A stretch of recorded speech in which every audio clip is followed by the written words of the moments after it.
Good afternoon, my darlings. It's been a little bit of a while. Kind of craziness ensues for a lot of people, but especially in my house. I have two videos I'm going to record today.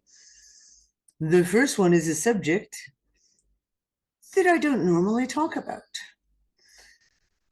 I don't normally talk about, but it's going to be a topic that I think is going to have to be discussed more and more and more and more as we kind of go through time. And that is, we're going to talk about AI or chatbots who are writing people's term papers and their resumes, and unfortunately now, entire books. So, yesterday I got an email, and I'm subscribed to I'm like you, I'm subscribed to all kinds of different people. And I got an email from one of my favorite foraging sites, feral foraging, for those who would like to know. And Jesse put out a really interesting video. And again, on a subject that wouldn't normally be his type of thing to talk about, like me, talking about AI and all these new AI written books. In case you didn't know, all these chatbots are writing books now. I mean, they're writing everything now, but I hadn't thought about the fact of people are now using ChatGPT, etc., to write entire books.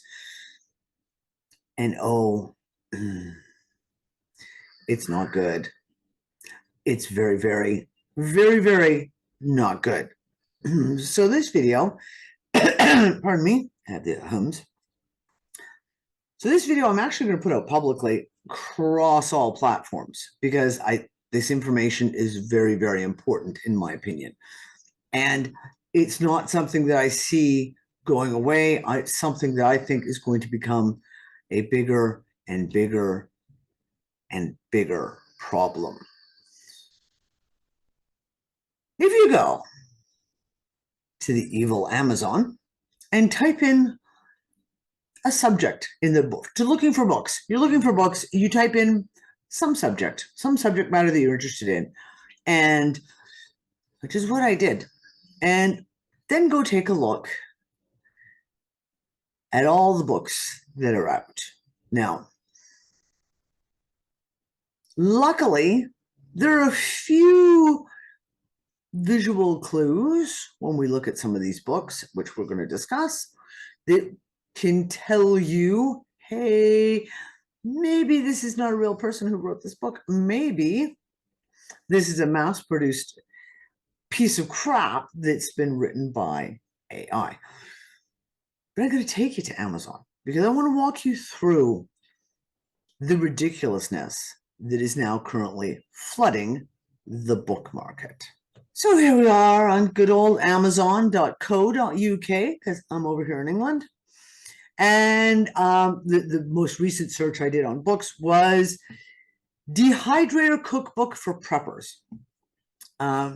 Specifically that title because of several of the books that I found.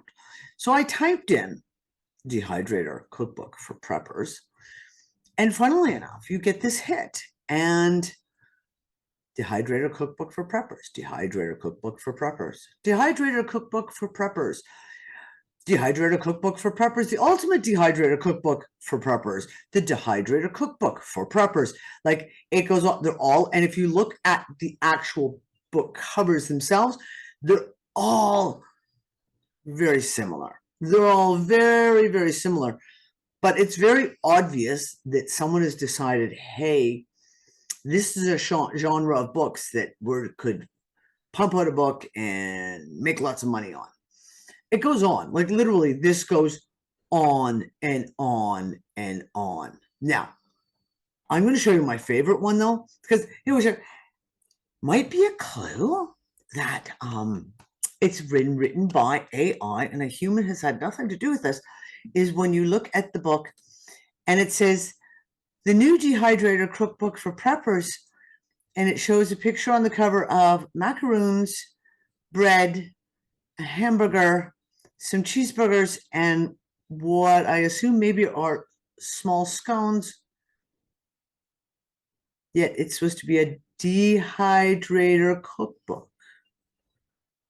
Anyone else see a problem with this book? I'm just saying, this one made me laugh. I'm sorry, like this one literally did make me laugh. But I went through and I went and started looking. So you have pretty much all subjects. Anything that is they, as in whoever these people are who are putting out these books, any topic that they think is trendy, that will get some traction, they'll write a book about it. Edible Flower Handbook, Water Bath Canning Recipes. Now, anyone who's ever done canning would take a look at this and go, I'm kind of confused. Edible Flower Handbook and Water Bath Canning Recipes. Now, interesting, because this book was published on September of 2023. The same authors put out another book called Blooming Backyard Jams and Jellies, Water Bath Canning Recipes in May of 2023. Just the exact same cover. And when you read the verbiage that comes along with these books, you read a few of them, you will start to get the feel of, oh, this was so not written by a person. AI has written this. It's just kind of crazy, right? So then I went and I looked at, so the other one, Seed Saving Bibles. Seed saving apparently is another really, really big one. This,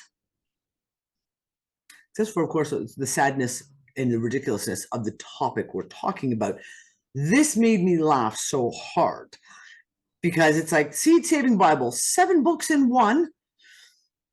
Yeah, 7 books in one. That's kind of one of the hints. A lot of them will use that as like 4 books in one, 12 books in one, 15 books all in one. Seed Saving Bible. Now, this is the part that I have to read to you. At the bottom paragraph, let me share an inspiring story of a man named Ezekiel. A struggling farmer, Ezekiel's crop faced constant challenges, and the uncertainty of modern agriculture left him feeling helpless. However, after discovering the Seed-Saving Bible, Ezekiel's world changed. Through the book's guidance, he learned the art of seed saving,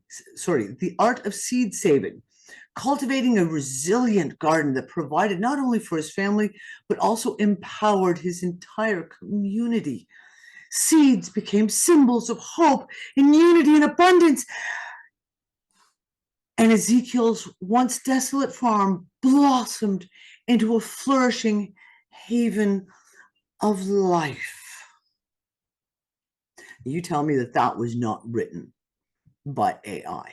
Now, my one point I want to point out here is that considering the book was published in August of 2023, it's obvious that Ezekiel has a time machine to have been able to have gone back in time and turned his garden to a wonderful, flourishing, abundant haven of life. You would think he'd find better things to do with his time machine than just save seeds. Just saving. Just saying. But here's the thing. The authors. This is one of the things to check out when you're looking at these books. The author, Robert M. Greene. So I clicked on his name, and we have a lovely list of, look, this is the boy next door, Robert M. Greene. And when you read the About section, he sounds like an amazing human being. He really does. Robert M. Greene, a name synonymous with agricultural expertise and literary finesse, has seamlessly woven his lifelong passion for farming into a successful career as an author and gardening enthusiast. It goes on and on about his early days as a farmer, etc., and through the years, etc. Yes, it goes on here. Through his eloquent prose and well-researched content, Robert's books quickly found their way into the hands of novice and seasoned gardeners alike. Beyond the printed page, Robert became a sought-after speaker at agricultural and gardening events, sharing his wisdom in person and inspiring audience to nurture their green spaces. Needless to say, if you go and actually do a Google search on this guy, he doesn't actually exist. He has never spoken at a single event. He has not done anything of note anywhere at any time except write these books. Well, let's take a look at the book, shall we? So we have Water Purification Survival Bible, 7 books in 1. The Off-Grid Survival Project Bible, 7 books in 1. The Mini Farming Bible, 7 books in 1. The Mushroom Cultivation Bible, you got it, 7 books in 1. The Vertical Gardener's Bible, the Indoor Bonsai for Beginners Bible, the Marijuana Growing Bible, the Orchid Care for Beginners Bible, Permacultural Gardening Permacultural Gardening Bible, the Ultimate Lapidary Bible, Rock Hounding Bible, 7 books in 1. And of course, the Seed Saving Bible, also 7 books in 1. And there's another whole page of this. Now, what is truly miraculous about the guy who's so spectacularly knowledgeable on all these subjects, including rocks and lapidary, is that he's written all of these books in the last month. And there's another whole page listing of his books that we're not even going to bother going to visit. He's written all these books in 1 month. But now we get into another topic at hand, and this is seed saving, dehydrating, canning. These are not dangerous for the most part. We're not so worried, like you're not going to maybe do things correctly, you're going to get bad advice, etc., but it's not dangerous.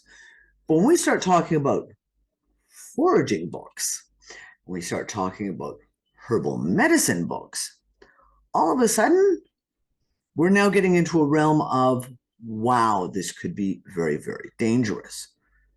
I'm going to digress for a second because we have another person here who, again, when you click on this guy's name who's written this Wild Edible Plants Forager's Handbook, a beginner's guide to safe foraging, including how to identify edible plants, learn about their medicinal properties, and prepare them for cooking. Mr. Jason Cones is another one who has all these books, diets, and slim down diets, and blood pressure breakthroughs, and beating kidney disease and prostate cancer, and the DASH diet for cookbook for seniors, and no gallbladder, and the ultimate weed gummies cookbook. I mean, everyone's got to have one of those. And with the renal diet, and listen, 3 full pages of this. Every one of these books has been written in the last 8 months. Every one of them. Every one of them. So we have a problem when we start getting into these kind of subjects. And the next book is really, really important one to talk about. We're going to start here. This little book of mushrooms, an illustrated guide to the extraordinary power of mushrooms. I did find a copy of this and downloaded it because I wanted to take an actual look at the information. Let's go take a look. So the book says it's been put out by Simon & Schuster. I find it very hard to believe. Now, maybe it is. Maybe it is. When I opened it up, I had some hope for it. I was like, oh, look, this is quite nice. The layout's really nice. This graphic, really, really pretty. I was like, oh, maybe this is actually a legit book. Then I started, like, okay, that cropping on this is very, very strange. Okay, let's begin. Basic introduction to mushrooms. And I started going through and reading this. And you get through the first couple of pages and you're like, oh, well, that's a cute little picture.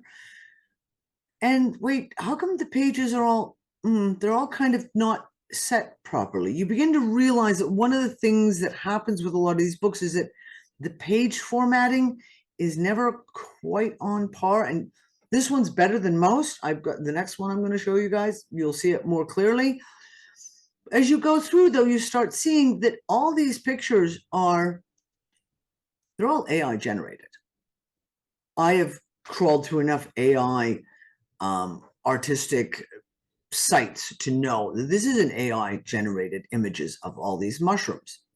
And I'm going to jump down to a couple of specific ones. So, okay, we're at the dangerous mushrooms now, right? These are the dangerous mushrooms.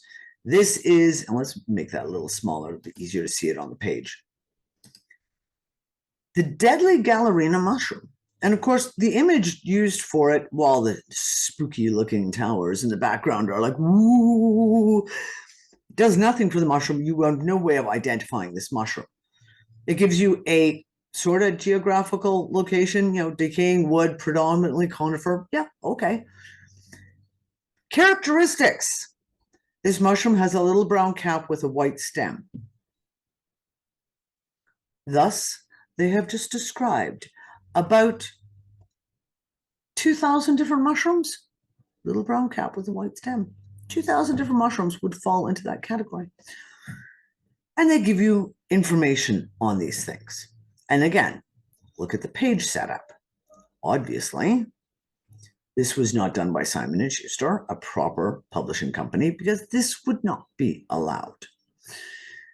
You go down to the next one, which is the death cap. Again, pictured, it looks nothing like a death cap. And they give you some information. The infamous death cap mushroom is the deadliest mushroom on the planet. Not really, but it is right up there. Resulting in the most mushroom poisoning deaths in the world? Yes, because it looks so similar to a shit ton of edible mushrooms, which is why I say to people, when you see a white mushroom, don't pick it. Don't pick it. If it's white, just walk away. Too many very, very dangerous mushrooms are white. But it goes on, it gives you a lovely bit of historical shit about, how Roman Emperor Claudius, possibly Pope Clement VII, and Russian Tsarista Natalia Nerashenka, whatever, Roman Emperor Charles VI may have all died from being poisoned by these mushrooms, etc. Okay, cute. But here's where we get dangerous. People who have eaten this mushroom claim it tastes really good, and symptoms don't kick in until a few days after ingesting it. Not true. Making treatment incredibly hard. Wait, I'll finish reading it first. Usually when people are poisoned, symptoms are almost instant, so they can be treated quickly. With the death cap, the delay of symptoms makes it hard for the ER to cure before things take a nasty turn. Except that there is no cure for death cap poisoning. There is no cure. If you eat a death cap or a deadly Gallerina, you could die.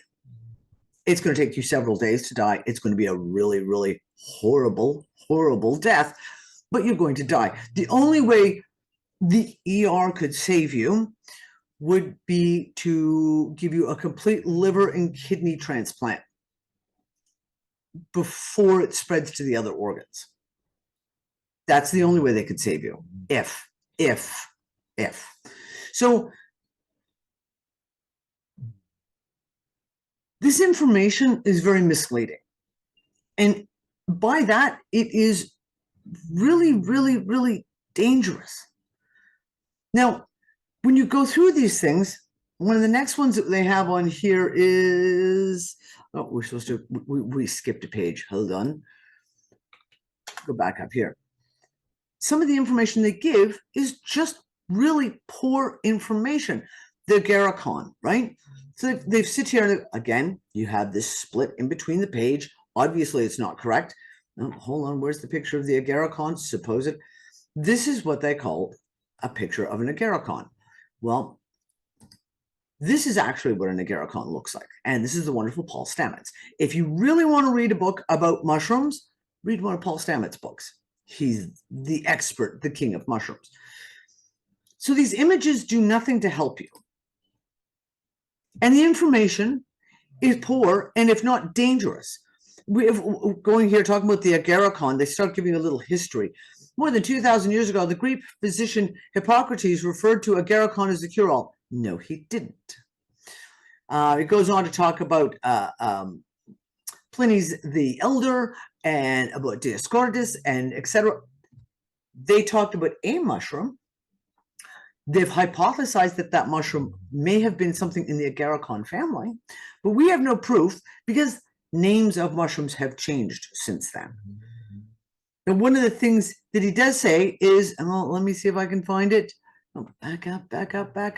Oh, okay. So among the many historical records of agarikon usage, the oldest evidence of human use is a 5,000-year-old mummy naturally preserved in the ice in the Alps named the RTS man. And they found bits of agarikon in his stomach. No, they did not. They did not. It was not an agarikon. It was a birch polypore. We know this is an absolute fact. So why would they say it was an agarikon? It's bullshit. It's a lie. It's just a lie. When we talk about mushrooms, we can't afford to be getting the wrong information. Not when we're talking about mushrooms. And the same thing when we talk about herbs, etc. So one of the other books that I downloaded was one that was very similar to the ones that I've just shown you. Herbal Remedies and Natural Medicine Guide. This book,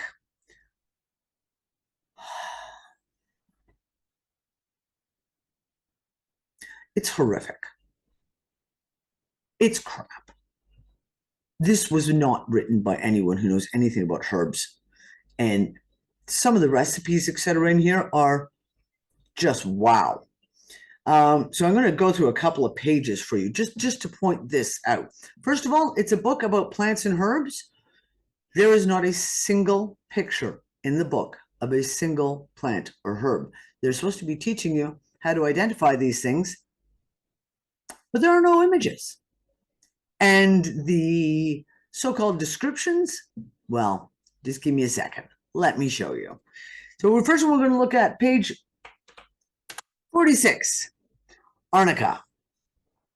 Also known as leopard's bane in Arnica, Montana. Arnica is a plant related to the thistle. No, it's not. Found in the mountainous regions of the United States and Canada, and a lot of other places. It's a perennial with a sleek black rhizome, approximately 1 to 2 inches long, from which its roots emerge. The stem can be up to 1 foot in height with 1 or 2 branches. Arnica is identifiable by its numerous disc-like flowers, yellow in color, abundant, that flowers in July and August. They have just described about, I don't know, 300-400 different plants that you can find flowering in July and August in those same places. So not a helpful descriptive. Now it's talking about the rhizome and the flowers of the Arnica plant are used for their medicinal properties in either water or alcohol as a medium. I read this when I read this and went, they're not going to say what I think they're going to say, are they? Care should be taken, however, as Arnica is toxic in large quantities. No, Arnica is toxic in all quantities. All quantities. Arnica gives relief for dental pain, sprains, fractures, headaches if given as a tincture. No, we don't ever give Arnica as a tincture. And certainly not some Joe Blow on the street who might pick up this book on Amazon. Would never, ever. If you were going to a licensed naturopathic doctor who has 30, 40 years of experience, and they decided to give you a couple of drops of Arnica tincture, yes. Yes. The average person on the street should not be taking Arnica tincture in any fucking form. Pardon my French. And it talks about infusions, 2 cups of flowers in a cup of boiling water. Let it infuse for 10 minutes. Leave it to cool. The recommended dosage is 5 drops. Children have a lower dose. No. No. Infused liquid may be applied to the affected area to relieve pain from rheumatism, bruises, hematomas, and swollen feet. not swollen feet. It's not going to help with swollen feet, but the bruises, the hematomas, yes. And we make poultices with it. Externally applied poultices. Then they give you a recipe of heat 1 ounce of flowers with 1 ounce of cold pressed arnica oil for a few hours to relieve chapped lips, bruises, arthritis, rashes, and acne. Will do nothing for chapped lips or rashes or acne. It's crazy. We're going to go and take a look at a little bit more of how bad this book is. We're going to go to the glossary of illnesses, which is page 171. So it says up here, there's your glossary of illnesses. Yeah. Then the next page is the herbal infusions for pediatric patients. And that's what it says. With these dosages in mind, we can now proceed on the treatment of various ailments that we encounter. Yeah, literally, that's what's in this book that they want you to pay money for. Then there is the craziness that they've put in this, and there are various things, whether it's acne or anxiety, etc. The anxiety one is just hysterical because the things that they're telling you to take, they're saying herbal remedies such as those made from dandelion, valerian, hops, black cohosh, and golden seal, when made into an infusion and drank, provide an equally calming effect similar to that of anti-anxiety medications. Black cohosh is not an anti-anxiety herb. Neither is dandelion. Then it says rose petals are used for external application. You can put them in a bath and lay in the bath to induce calmness in your body. But you can't make this shit up. You literally. But one of the best ones is bug bites. Let's see. We'll just scroll down through it too. Bug bites.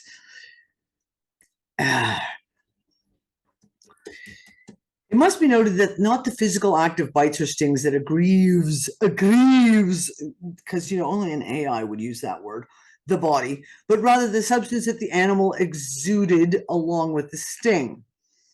Among the more frequent signs of bites and stings are itching, pain, swelling of the area, and sometimes redness. One of the best ways to prevent insect bites is to simply avoid them or repel them. If they are unavoidable, you can obtain some relief to make a relief spray for insect bites. Take 4 ounces of witch hazel. Good start. Witch hazel is exceptionally good for external irritations on the skin. I use it for a lot of things. Or apple cider vinegar would also work. I have used those. 2 ounces of tincture of rose. 1 ounce of tincture of self-heal and 1 ounce of tincture of yarrow.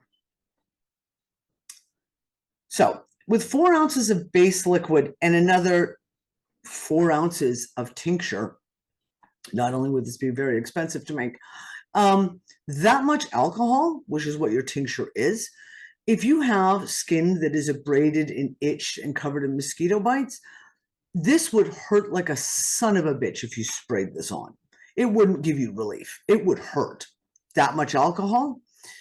Rose, while it's wonderful, and trust me, I use rose for a lot of stuff, is going to do nothing to help you with stinging insect bites. Neither is self-heal. Neither is yarrow. Yarrow might give you a little bit of an easing, and if you've scratched to the point that you're bleeding, yarrow would help. You would not apply it this way. The words, everything in this. This is it. To make a salve for insect bites, use a pound of petroleum jelly and 4 teaspoons of dried agrimony leaves and 4 teaspoons of dried marigold flowers. Melt the petroleum jelly in a double boiler, then stir in the herbs and heat until the herbs become crisp. Crisp! Are we deep frying the herbs in the petroleum jelly? Because that's the only way the herbs are going to become crisp really is if you're so overheating it, you are deep frying the herbs. Strain the mixture through cheesecloth, squeeze to release the melted mixture while the mixture is warm, pour it into a container and seal and use as needed. Okay. No herbalist anywhere on the planet is going to tell you to make a salve using petroleum jelly as a base. You don't. You just don't. Not only is it unhelpful, it's unhealthy, and you cannot put a herbal base into petroleum jelly. Doesn't work. Scientifically proven. Using a pound of petroleum jelly and 4 teaspoons of agrimony, which does absolutely nothing for insect bites or skin rashes of any kind, and 4 teaspoons of dried marigold flowers. Yes, the marigold flowers would help, but I mean, you're better off just rubbing them directly on your skin than doing this. This is craziness. Craziness. So, we have a problem because now we have AI writing all of these things. We are now seeing, and literally pick your favorite topic and go into Amazon in their books section and just type it in and then set your filter for most recent editions. And take a look at what you find. It is flooded with AI written books. Now, when the whole ChatGPT thing got started, like really, really huge publicly got started in spring of this year, one of the things that we discovered was that ChatGPT lies through its teeth and makes up things all the time. Makes up pretend schools, makes up pretend scientific papers to support its points, like literally makes things up. And now people are using this kind of AI to write books to sell to the public because Amazon doesn't give a crap. Amazon doesn't give a crap. They'll publish anything, really. And we have a danger. On the one side of it, we have a danger. We have a danger to our health that people are buying foraging books, mushroom books, herbal books, and I'm sure there's probably, I haven't looked, but I guarantee there's tons on, I don't know, do your own home chiropractic, aromatherapy, etc. I guarantee all these books, I guarantee all these books are out there.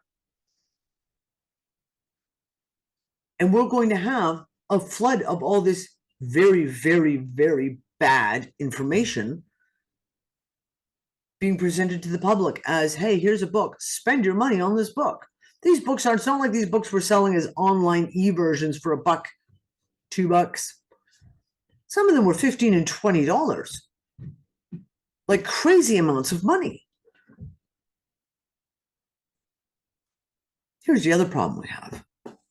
I haven't gone into this yet, and you can guarantee there's going to be a follow-up show to this one. History. You can guarantee that if they're writing books about the dehydration Bible for preppers, there's going to be books all about different historical events, things like that. And they're all going to be AI written.